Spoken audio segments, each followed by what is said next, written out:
Hey, what's up, everyone? Welcome to Office Hours. This is just a quick time for me to kind of just catch up on some various random tasks and see if anybody comes in. If you are coming in, you can ask me any questions you have about English reading or writing or anything else on your mind. Right now, it looks like no one is here, so I'm just going to send a quick chat to let everyone know that they can just jump in and say hi and ask me any questions. Meanwhile, I'll just be catching up on whatever I was reading last, which was actually I already read all this, so this is fine.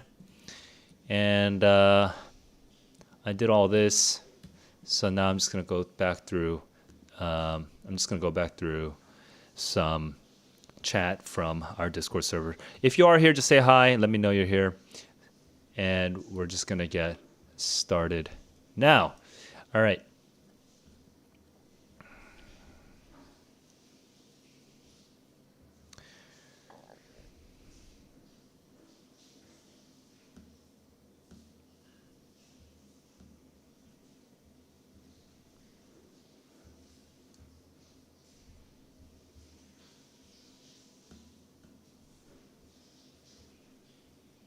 Okay, I remember this longer conversation. So I haven't actually gotten to this, so I'm going to do that now. Oop, whoops, my bad. Okay, so this is me. Let's go.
All right, if you are here, just say hi and let me know, because right now I'm just reading through old Discord chats and see if I can contribute.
All right. Again, I'm just going to repeat one more time. If you are here, you can just say hi. Let me know you are here, and we can chat about whatever's on your mind, including English, reading, writing, homework, SAT, non SAT tests, or just whatever else is on your mind, as long as it's not medical, legal, or investment advice.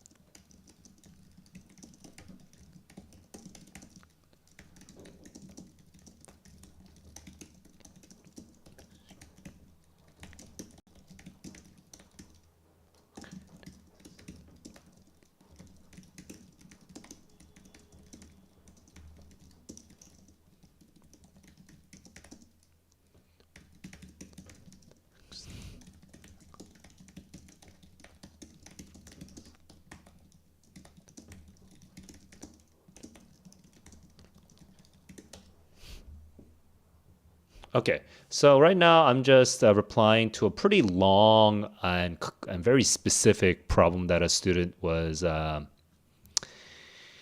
expressing, running into in their in the SAT reading writing channel in Discord. So I'm kind of done with it now. I just need to do a quick skim to see what else was spoken about. But again, if you are here, you don't need to respond to whatever's on my screen. I'm just doing this to kill time. You can just say hi and let me know you're here, and then we can talk about whatever's on your mind. So I think I read everything.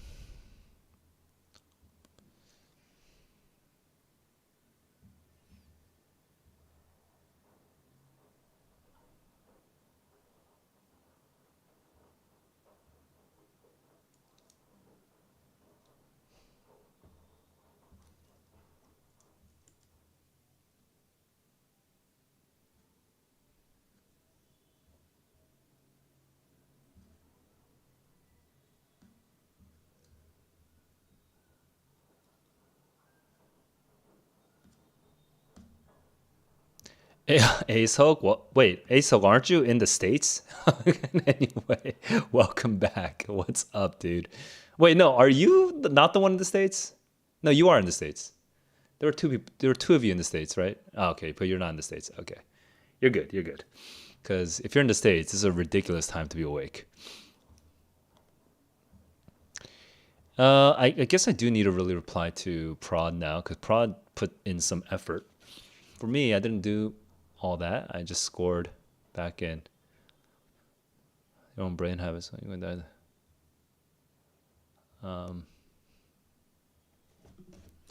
This may sound a bit flippant to you.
Actually, need to figure out what to say here. This requires me because I don't want to add too much information. I already piled on quite a lot of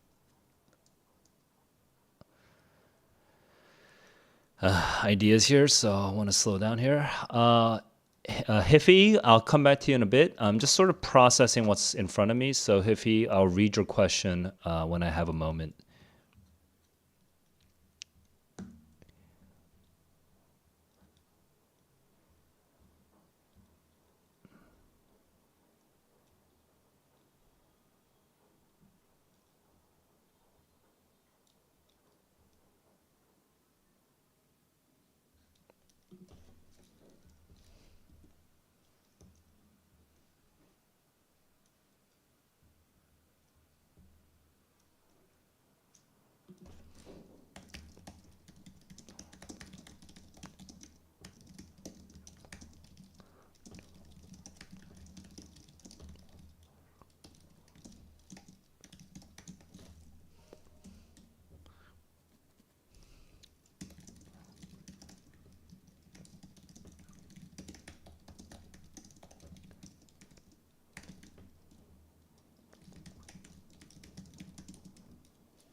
Okay, and then have some more thoughts on this one, but without having any replies, I'll probably just sit on this for a bit and come back to it later. And then Trader AP has this interesting article, but I'm going to go to you guys. So Ace Hook is in Pakistan, so okay. Yes, it's not an insane time for you. And Hiffy is saying, you're fed up with these transition words. Could I explain them, Daddy? Yeah, I can. Let me see. Well, it's good to just get like a list. It's good to just get a list of them, and I probably should just build that list too, but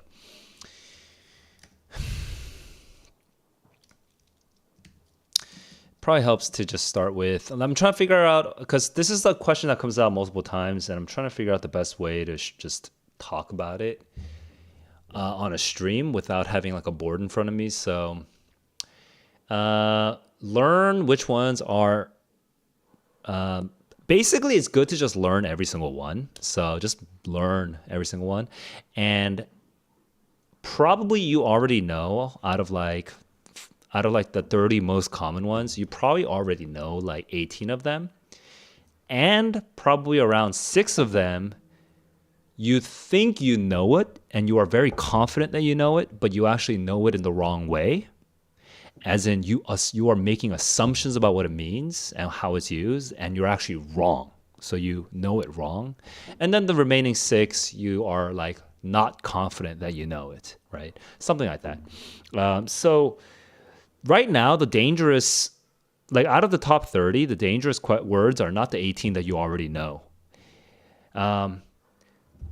It's also not the 6 words that you don't know and that you are low confidence on. Those are also not dangerous. You can usually get those right just through process elimination.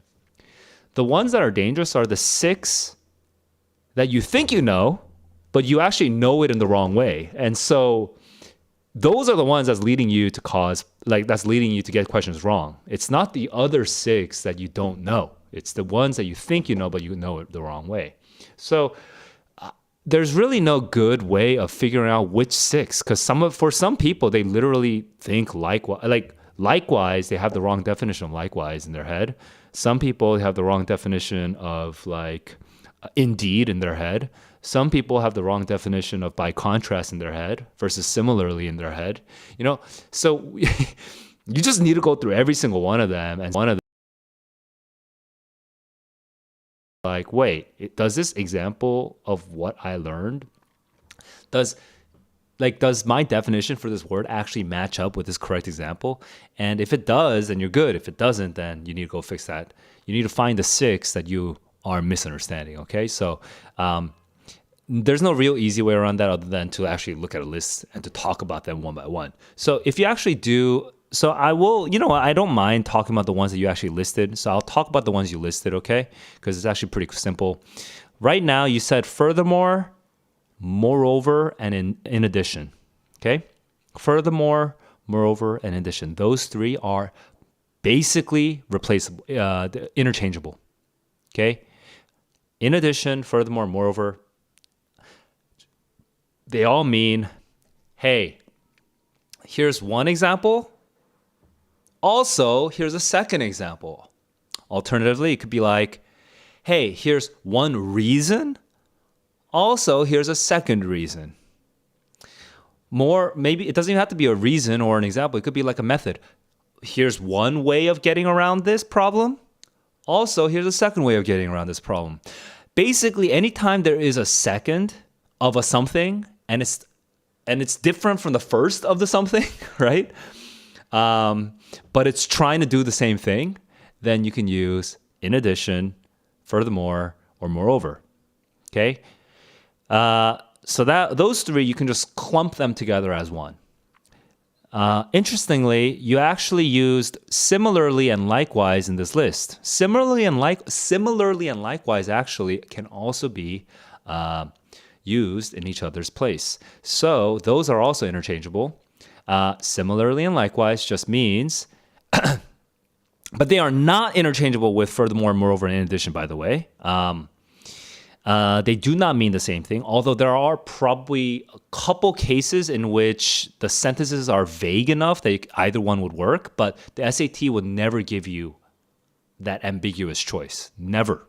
Okay. In real life writing, yes, there are situations where you can optionally choose one or the other, but on the SAT, you'll never be forced to choose one or the other because they do mean different things. Similarly and likewise is not for an additional example, an additional reason, an additional method, an additional tool, an additional innovation, none of these, okay?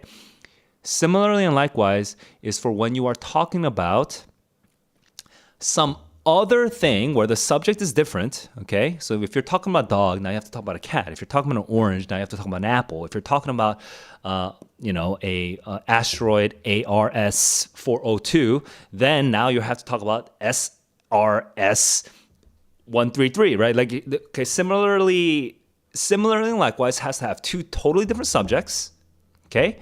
But then whatever they're doing afterwards, the predicate of the sentence afterwards, okay, they have to be similar to each other, all right? And this is for drawing some sort of comparison and emphasizing the similarity in that comparison. So that is not the same as furthermore, or moreover, or in addition. Just separate those. If you have, so Hiffy, if you have other specific words you want me to explain, or if you need further clarification, I could come up with an example for you, but I'm seeing two other questions, so I'm going to quickly scoop up these other questions. Ace Hulk is saying you've been writing a screenplay for a short film for the past 3 hours, and you are damn sure the school will take all the credit. Okay. Damn, dude. You know what you could do, actually, if you, just for that,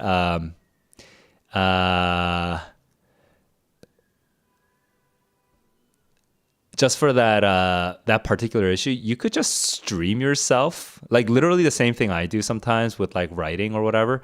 You could stream yourself just writing your screenplay, and it doesn't even have to be public. You could just have a stream of it, right? Now you are in a country where intellectual property rights may be hard to. It might be hard to get defense for yourself. From a pure legal standpoint, but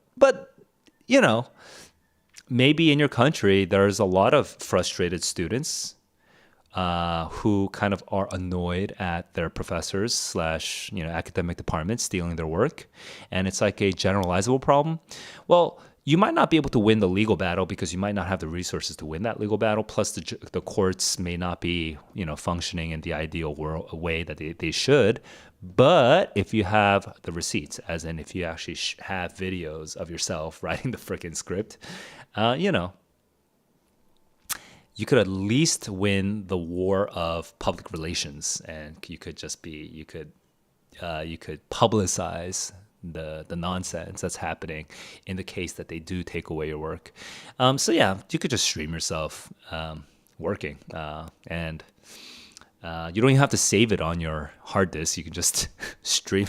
You can just save it in your YouTube storage, right, on YouTube servers, and you don't even have to have it using up the gigabytes on your computer. So that's an option for you. Also, another option is just leaving your school, which again, if you can, go ahead and make that happen. All right, Himal, what's up? Welcome to the stream. PT7, does it have the hardest English module? Hard for me to say, because there's a recency bias. The recency bias, which means that human beings, they tend to put a lot of importance on the most recent thing that they saw. And so I saw PT7 very recently, and it was very new to me, right? Whereas practice tests 1 through 6, not only did I see them a long time ago, I also taught them dozens and dozens of times, maybe even hundreds of times. So now they're very old to me. They're not new to me. So it's hard for me to really know subjectively. Like, I'm biased. It's hard for me to give you an answer. But if I gave you a gut feeling answer,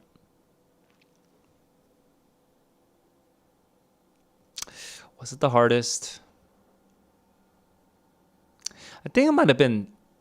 I think it could be considered the hardest,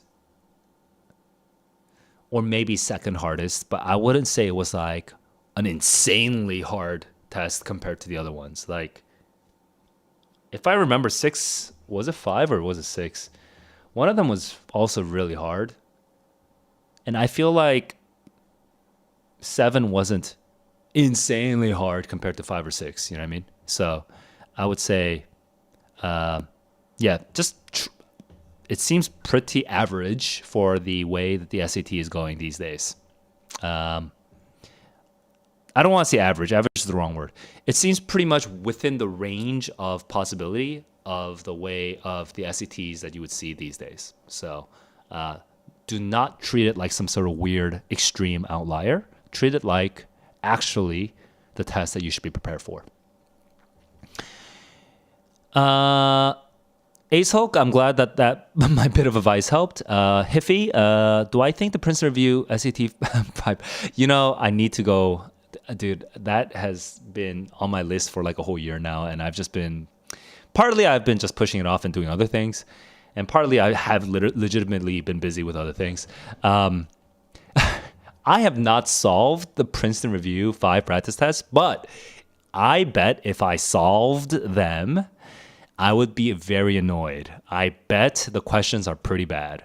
But it depends on you, actually, because if you're not at the 730 to 800 range, right? If you're not between 730 and 800, even if you are solving questions that aren't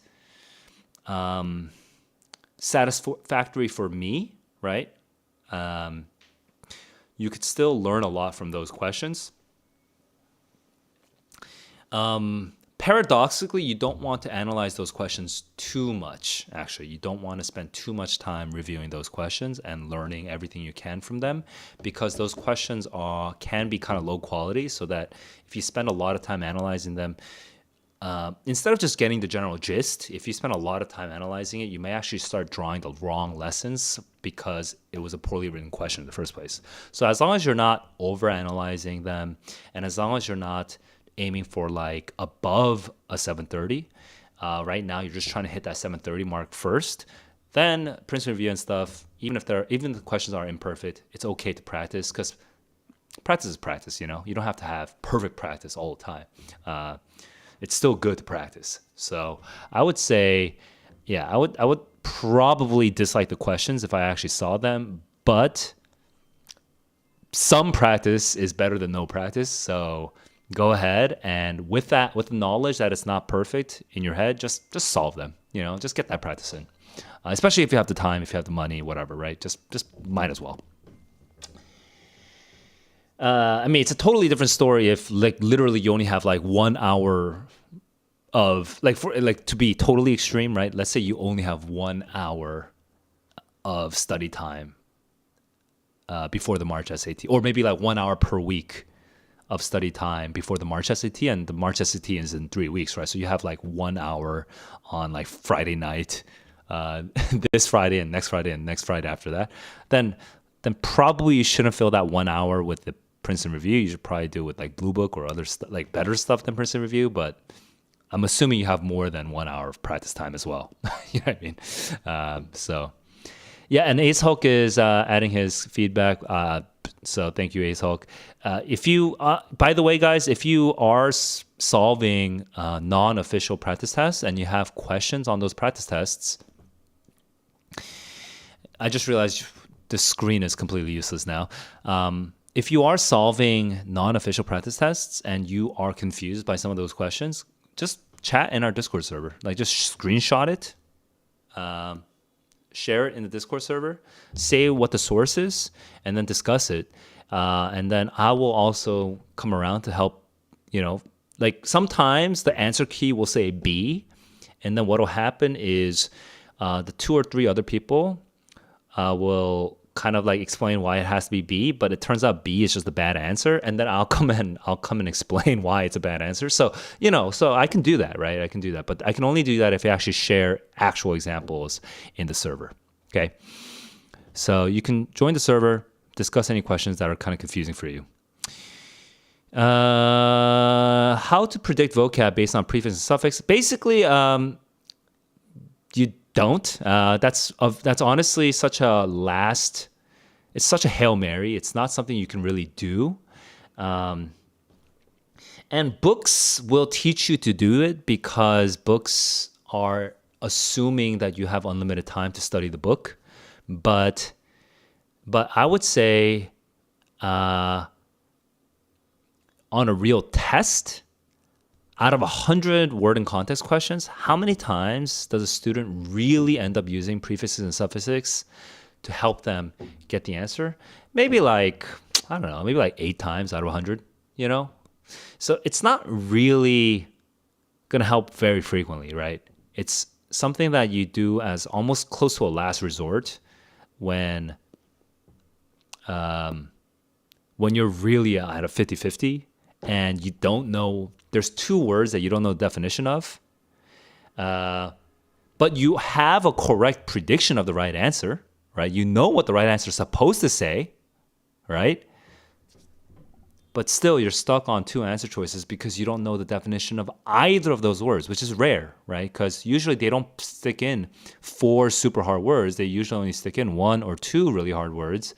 And even that's pretty rare, having 2 really hard words. So, you know, I wouldn't really emphasize the prefix suffix thing that much, especially if you're limited on time before the March SAT. But if you do want to actually learn the prefixes and suffixes, because I think it is worth your time, not for the March SAT per se, because March SAT is only 3 weeks from now, but just for life and for maybe the May SAT and the June SAT or the October SAT, then dude, there's no way of getting around. You have to just memorize them. Like you just have to go through them one by one and just like learn a bunch of those words, right? You can't avoid, like you can't, like there's no shortcuts to that kind of thing. You know, those are words. You know, there's many words. You have to learn the differences between these words. All right, so that's Hifi's question for the prefix and suffix. Let's go to Himal's question, which is, in what cases should you choose through versus though? Through and though are very different, so I'm not sure what that question even means. So first, I'm going to just ask Himal, is that a typo? Are you asking me? Is that some sort of typo? That must be a typo, right? So please confirm. Just rewrite that question because I think there's a typo there. Ace Hulk is saying 60-point increase on 3 practice tests, and any tips for improving further from 740 to 770 to 780 to 800 even. If you're actually past the 730 threshold, now it becomes actually pretty unclear how to improve without more details, okay? Usually especially up until 650, it's pretty predictable what the problems are, you know, and what the initial solutions are. And then up until even 730, it's like less predictable, but it's more or less but it's still roughly predictable what you need to do. But from 730 trying to get to 800, it becomes extremely unpredictable because every student is it has a lot of differences in their strengths and weaknesses. So Ace Hulk, for me to actually help you for that question, you need to give me some more specifics on what kind of questions you're getting wrong, and are you usually solving the last question with like no time left, or do you usually solve all 27 questions and you still have leftover like 3 or 4 or 5 minutes to review the other questions? Like, give me a sense of what kind of questions you're getting wrong, and get what your time looks like after solving all 27 questions of the hard module, not the easy module. The easy module, like you should always have time left over, but for the hard module, like how much time do you usually have left over after solving all 27 questions to go back and review the other hardest questions? Like you may have literally 0 seconds left. You're always at the edge of the clock. Let me know. Hiffy, can I marry you, get you a green card? Yeah. I mean, it's not gonna come for cheap, dude. You gotta you gotta cough up. Hey, tell me what the price is, man. Give me a good offer. Not for cheap, bro. You have competition. All right. My girlfriend is actually laughing right now. She's gonna be very annoyed if I take anything less than Orma, maybe $3 million. Yeah. No. Okay. No. 44 million. Okay. Well, we'll have to debate this further. Um,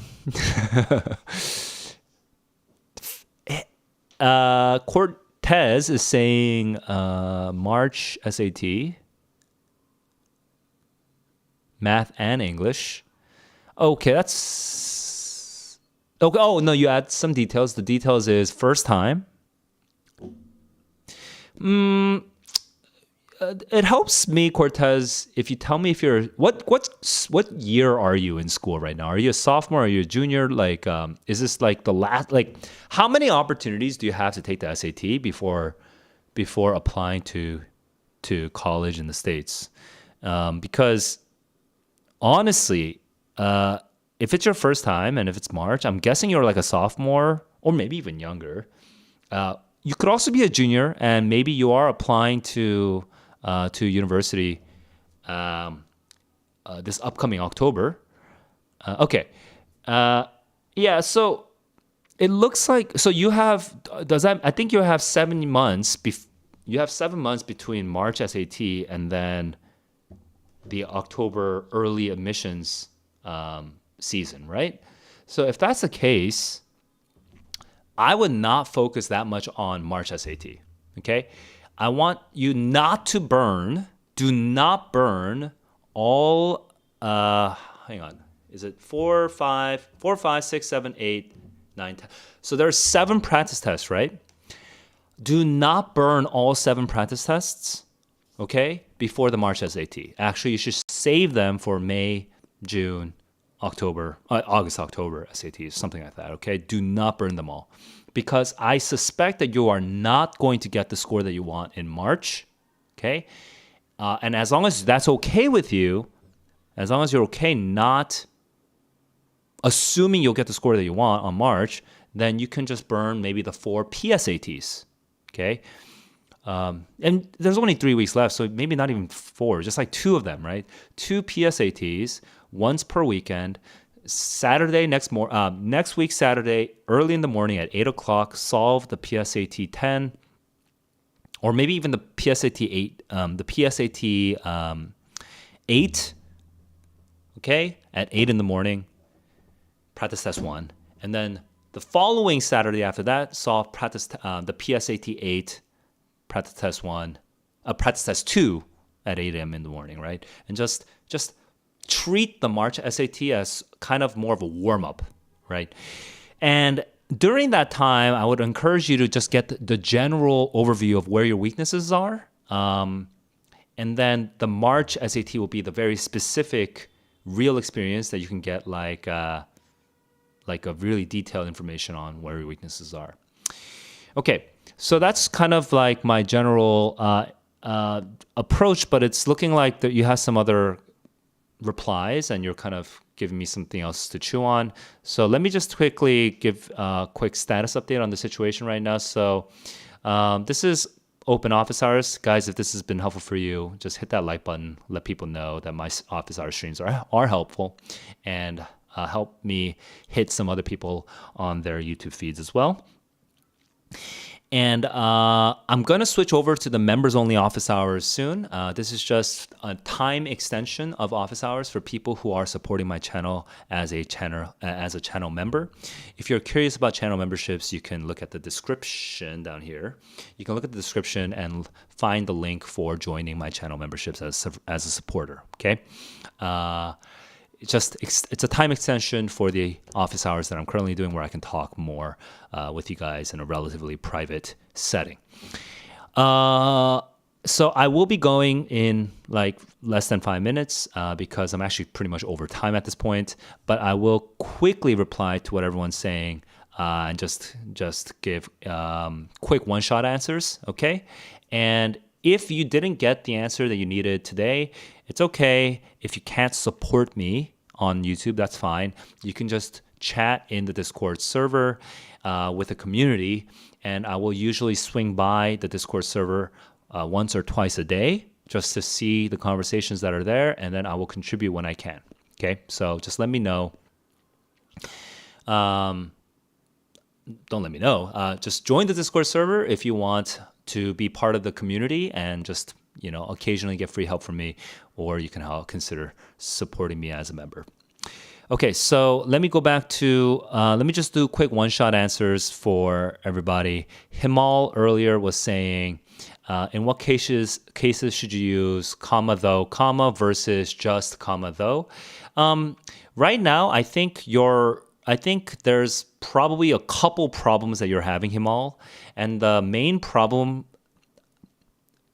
well, there's two problems, but I think the main problem is probably that you don't really know how to use logical adverbs, or what's sometimes called conjunctive adverbs. But a lot of times these internet and even like the books are pretty bad at teaching this. So the main thing I want you to do is learn to stick the word however in different parts of the sentence and see if the meaning changes. And it really doesn't. You'll notice that it doesn't change. And then the second problem you're having is the word though. The word though can be very confusing because the word though can be an adverb that means the same thing as however. Okay, though and however can be synonyms. But though can also be a conjunction, which means the same thing as although or even though, right? Like in consideration of the fact of this other thing, and then flipping to the other side, right? So it can be an adverb and a conjunction. So that's kind of a double whammy there, that word though. So just learn the adverbial meaning and the conjunctive meaning separately, and then go back to like learning how you can move the adverbs around in different parts of the sentence, and you should be able to get over that hump. Okay. Cortez got 1200 on English, and you're trying to get a 1530 on the first try. That's going to be a lot. So all I'll have to say, all I can say is that I hope that if you're trying to get 1530 on the first try, you're already an A+ student at school. Because if you're not already an A+ student at school, if you're not already killing it academically, then you're going to probably need to do a lot more work than just 2 or 3 weeks of cramming. Okay. I don't think you can get to 1530. Oh, wait. 1350. Oh, I misread that. My bad. Completely different question now. From 1200 to 1350 on the first try, so you can build on that. I don't think that really changes my advice. But again, one more time, I'm gonna just tell you, take practice tests on Saturday mornings at the same time as the real test. But then try to just go through the Khan Academy questions first. Just at least learn all the different question types. Okay, learn all the different question types. Try to avoid using the 7 Blue Book practice tests, maybe 1 or 2 of them maximum. But then just learn all the different question types. And then when you go into the real test on March 4th or whenever that is, your goal is not to get the highest possible score. The goal is to just not panic because you know what the question types are and you know what you're supposed to do. Okay?